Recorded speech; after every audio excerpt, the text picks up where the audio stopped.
அனைவருக்கும் மாலை வணக்கம். காலை வணக்கம். சாரி, இது வேற ஒரு ஆரம்பமேவா? சரி, ரைட்.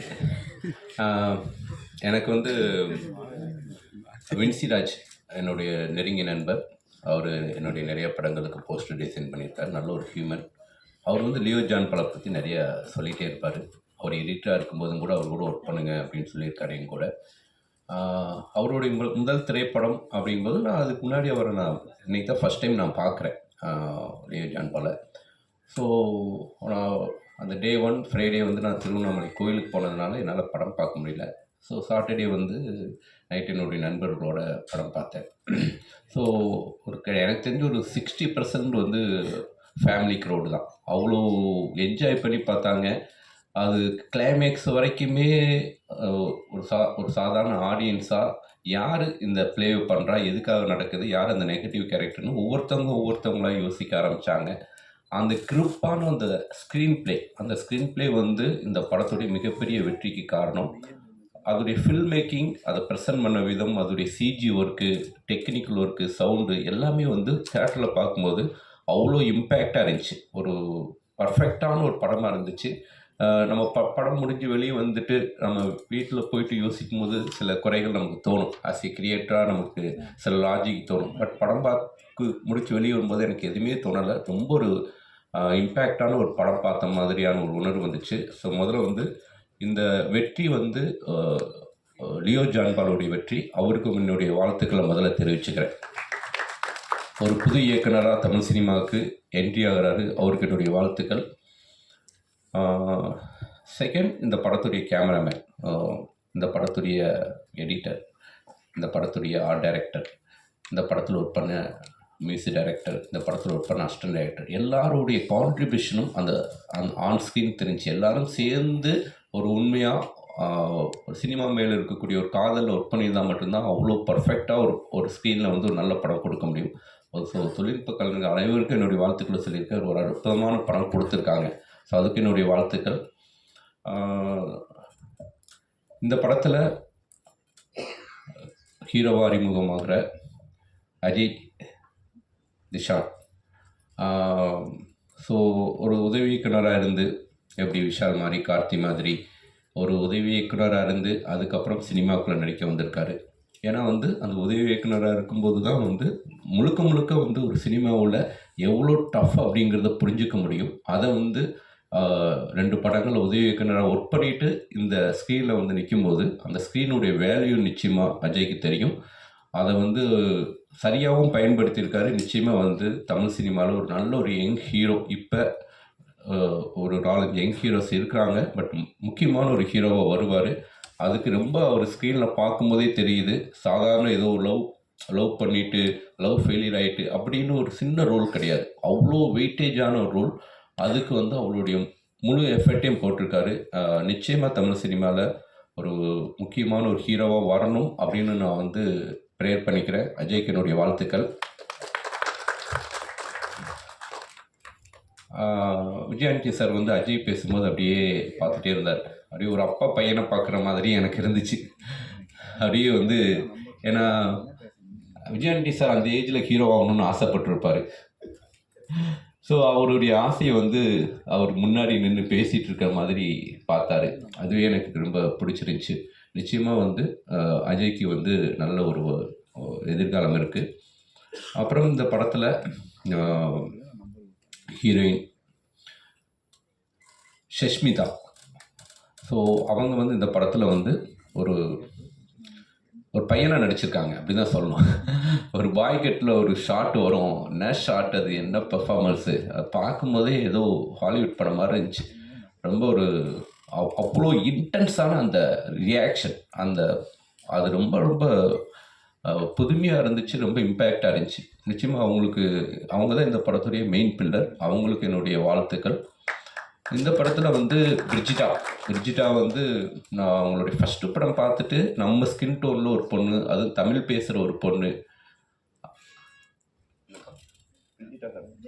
பிரிக்கிட்டாவா? ஓகே, வெஜ் பிரியாணி மாதிரி ஆயிடுச்சு. ஓகே, பிரிக்கிட்டா பிரிக்கிட்டா வந்து அவங்களுடைய ஃபஸ்ட்டு படம் பார்த்துட்டே நான் வந்து அவங்கள கூப்பிட்டு பேசுகிறேன். ரொம்ப நம்மளுடைய நேட்டிவிட்டி ஸ்கின் டோன் அப்படின்ட்டு. என்னுடைய 2 படங்களும் கூட நான் வந்து மார்கழி திங்களா இருக்கட்டும், டு கே லவ் ஸ்டோரியாக இருக்கட்டும், அவங்கள்ட்ட பேசும்போது அவங்க வேற ஒரு படங்களில் நடிச்சிட்டு இருந்ததுனால அவங்களோட ஒர்க் பண்ண முடியல. பட்டு தமிழ் சினிமாவில் முக்கியமான ஒரு ஹீரோயினாக நிச்சயமாக வருவாங்க.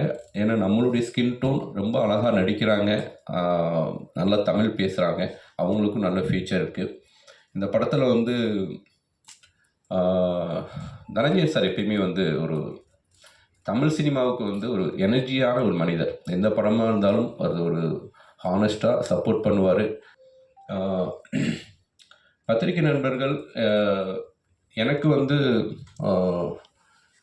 எல்லாருமே எனக்கு ரொம்ப அண்ணன்ட்டு நான் எல்லார்ட்டையும் நல்லா பேசுவேன். எல்லாருக்கும் நிறைய ப்ரெஸ் மீட்டு நிறைய இடங்களுக்கு நான் போனதுனால எனக்கு பத்திரிகை நண்பர்கள் எல்லாருமே எனக்கு வந்து ஒரு கூட பிறந்த அண்ணன் மாதிரி அப்படி தான் நான் பழகுவேன். கவிதா சிஸ்டரும் கூட வந்து நான் ஃபங்க்ஷனில் தான் பார்த்துருக்கேன். பட் அவங்களோட வந்து ஒரு ஒரு ஒரு ஒரு என்னென்னா வந்து ரொம்ப ஜெனுவனாக ஒரு ஒரு கருப்பான ஒரு ஸ்கின் டோன் இருந்துக்கிட்டு ஒரு ஸ்க்ரீனில் வந்து பேச்சு மூலமாக ஒரு அட்ராக்ட் பண்ணுற அந்த ஒரு அந்த தகுதி அந்த தன்மை இருக்குதுங்களே, அது வந்து ரொம்ப நல்லா இருக்குது. அது வந்து உடைச்சி அவங்க வந்து கவிதா வந்து இப்படி ஒரு மேடையில் வந்து நிறைய படங்களுக்கு வந்து அவங்க தொகுப்பாளராக வழங்கிட்டு இருக்காங்க. அவங்களுக்கு வந்து என்னுடைய வாழ்த்துக்களை தெரிவிச்சுக்கிறேன்.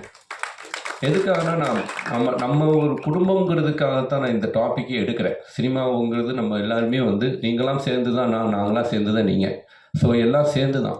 பட்டு சமீபத்தில் டிஎன்ஏ திரைப்படமாக இருக்கட்டும், மார்கன் திரைப்படமாக இருக்கட்டும், பிகினிங் ஃபஸ்ட்டு 2 days ரிவ்யூ பார்க்கும்போது ரொம்ப பாசிட்டிவான ரிவ்யூவே இல்லை. சரி என்னடா இப்போ இவ்வளோ ரிவ்யூ வந்து இப்படி இருக்குது அப்படின்ட்டு அப்புறம் ஸ்க்ரீனில் தேட்டருக்கு போனால் படம் எனக்கு ரொம்ப பிடிச்சிருந்துச்சி, ரொம்ப என்கேஜிங்காக இருந்துச்சு. இந்த திரைப்படத்தை எதுக்கு இவ்வளோ ஒர்த்லெஸ் படம் அப்படின்லாம் சொல்லியிருக்கிறாங்க அப்படின்லாம் எனக்கு ரொம்ப வருத்தமாக இருந்துச்சு. டிஎன்ஏ திரைப்படத்துக்கும் அது நடந்துச்சு, இந்த திரைப்படத்துக்கும் அது நடந்துச்சு. ஸோ என்னென்னா இப்போ ஒவ்வொரு யூடியூபர்ஸாக இருக்கட்டும் எல்லாருமே வந்து உங்களுக்கான அந்த வியூவர்ஸ்க்கு நீங்கள் உண்மையாக இருங்க. அதுதான் நான் சொல்கிறது. இப்போ வந்து எப்படி வந்து போதை கலாச்சாரம் வந்து தமிழ் சினிமாவில் ரொம்ப இப்போ வந்து பயங்கரமாக பேசப்பட்டுருக்கு. அது வந்து ரொம்ப நாளாக நடந்துட்டு இருக்குது. இப்போ தான் வந்து தெரிஞ்சிருக்குது, இப்போ தான் அது வந்து வெளியே வந்துருக்குது. ஸோ அதே மாதிரி வந்து யூடியூப்பில் வந்து பணம் வாங்கிட்டு ரிவ்யூ பண்ணுற ஒரு கலாச்சாரம் ரொம்ப நாளாக நடந்துட்டு இருக்குது. அது வேண்டாம், அது ஆரோக்கியமான விஷயம் கிடையாது. அது வந்து உங்களை ஃபாலோ பண்ணுற அந்த வியூவர்ஸ்க்கு நீங்கள் துரோகம் பண்ணுற மாதிரி. அது வந்து தயவு செஞ்சு அது மாதிரி பண்ணாதீங்க. உங்களுக்கு என்ன ஜெனுவனான ஒரு ஒப்பீனியன் தோணுதோ அதுக்கு பண்ணுங்கள். உங்கள் யூடியூப்பில் ஆடு கொடுத்தா அதுக்கேற்ற மாதிரி ஒரு ரிவ்யூ பண்ணுறதும், யூடியூப்பில் ஆடு கொடுக்கலன்னா அதுக்கேற்ற மாதிரி ஒரு ரிவ்யூ பண்ணுறதும் அது வந்து ரொம்ப ரொம்ப வருத்தம் அளிக்குது. ரொம்ப ஜெனுவனாக இருக்கணுங்கிறது தான் என்னுடைய ஒப்பீனியன். இது வந்து இப்போ நான் இது மாதிரி பேசுகிறதுனாலும் கூட சில யூடியூபர்ஸ்க்கு என் மேலே கோபம் வரும், இவன் என்ன யோகியமா அப்படின்ட்டு. ஸோ நான் யோகியம் தான். ஏன்னா என்னுடைய சினிமாவுக்கு என்னுடைய தயாரிப்பாளருக்கு நான் ரொம்ப நேர்மையாக தான் நான் படங்கள் பண்ணிகிட்ருக்கேன். ஸோ நம்ம பண்ணுற வேலைக்கு உண்மையாக இருக்கணும் அப்படிங்கிறது தான். அதில் நாம் வந்து ரொம்ப ஏன்னா ப்ரொடியூசர்ஸே இப்போ வந்து நிறைய வந்துடுச்சு. அதாவது ப்ரமோஷன் டீம்னு ஒன்று வர்றாங்க. டீம்னு வந்துட்டு சார் ஃபஸ்ட்டு நாள் வந்து நம்ம வந்து இந்த தேட்டருக்கு ஒரு 100 பேர் அனுப்பணும் சார். எதுக்குடா அப்படின்னா, இல்லை சார் அவங்க வந்து வெளியில் வரும்போது வந்து பாசிட்டிவான ரிவ்யூ சொல்லுவாங்க. ஸோ ப்ரொடியூசருக்கு வந்து என்ன பண்ணுறதுன்னு தெரியல. ஸோ ரிவ்யூ வேணும் அப்படின்ட்டு ஒரு 100 பேருக்கு டிக்கெட் கொடுத்து அனுப்புகிறாங்க. அந்த 100 பேர் வெளியே வந்துட்டு நல்லா இருக்குன்னு போகிறாங்க. அதுவும் பப்ளிக் ஏமாத்துற மாதிரி தான். அப்படியும் தயாரிப்பாளர்கள் பண்ணக்கூடாது. அதே மாதிரி யூடியூபர்ஸே வந்து சில பேரை உள்ளே ஆரம்பிச்சுட்டு ஒரு 10 பேர் ஆரம்பிச்சுட்டு அவன் படம் கூட பார்த்துருக்க மாட்டான். படம் முடிஞ்சு வெளியே வரும்போது அவனே வெளியே வருவான். படம் சார் அப்படின்ட்டு வந்து அவன் எவ்வளோ தூரம் நெகட்டிவாக வந்து சொல்ல முடியுமோ நெகட்டிவாக சொல்லும்போது அது போய் வைப்ரேஷனாக போய் ரீச் ஆகுது. அது பார்க்குறாங்க அப்படின்ட்டு. மக்கள் எதை பார்க்கணும் எதை பார்க்கக்கூடாது நம்ம தான் தீர்மானிக்கணும். ஸோ மக்களுடைய பார்வையை நம்ம மாற்றணும். அந்த மாதிரியான ஒரு பொறுப்பான ஒரு இடத்துல நம்ம இருக்கிறோம். ஸோ அதனால் தயவு செஞ்சு ஒரு படத்தை கில் பண்ணுற மாதிரி விஷயங்கள் பண்ணாதீங்க. அது வந்து நம்மளே கில் பண்ணிக்கிற மாதிரி. நீங்களும் இதே தொழிலில் தான் இருக்கிறீங்க, நாங்களும் இதே தொழிலில் தான் இருக்கிறோம். இப்போ பாருங்கள், கண்ணப்பாங்கிற திரைப்படத்துக்கு வந்து கோர்ட்டில் வந்து யூடியூபர்ஸ் யாரும் என்னுடைய படங்களுக்கு விமர்சனம் பண்ணக்கூடாது அப்படின்ட்டு ஒரு ஸ்டே ஆர்டர் வாங்குறாங்க. அந்தளவுக்கு வந்து ஒரு ட்ரோல் பண்ண ஆரம்பிக்கிறாங்க. அப்போ என்ன ஆகுதுன்னா யூடியூபர்ஸ் விமர்சனமும் பண்ண முடியாமல் போகுது. ஸோ தயாரிப்பாளர்கள் அந்த இடத்த நோக்கி நகர ஆரம்பிச்சிருவாங்க. அப்போ வந்து அந்த விமர்சனங்கிற ஒரு விஷயம் சின்ன படங்களுக்கு வந்து கிடைக்காம போயிடும். அந்த மாதிரியான விஷயங்கள் தான். ஒரு சின்ன படங்கள வந்து மக்கள் மத்தியில போய் சேர்க்கிறதே நீங்க தான். ஸோ ஒரு தயாரிப்பாளர் பாதிக்கப்படாத அளவுக்கு நான் வந்து ஒரு இயக்குனர் பாயிண்ட் ஆஃப் வியூ, நடிகர் பாயிண்ட் ஆஃப் வியூலயும் நான் பேசவே இல்ல. ஒரு தயாரிப்பாளர் பாதிக்காத அளவுக்கு தயவு செஞ்சு ரிவ்யூ பண்ணுங்க. ஸோ இந்த விழாவுக்கு வந்து என்ன கூப்பிட்ட லியோ ஜான் பாலுக்கு என்னுடைய நன்றியை தெரிவிச்சுக்கிறேன். ஒரு இயக்குனரா ஒரு மிகப்பெரிய இடத்துக்கு வருவாரு அப்படின்ட்டு அவரை நான் வாழ்த்துறேன். Thank you so much.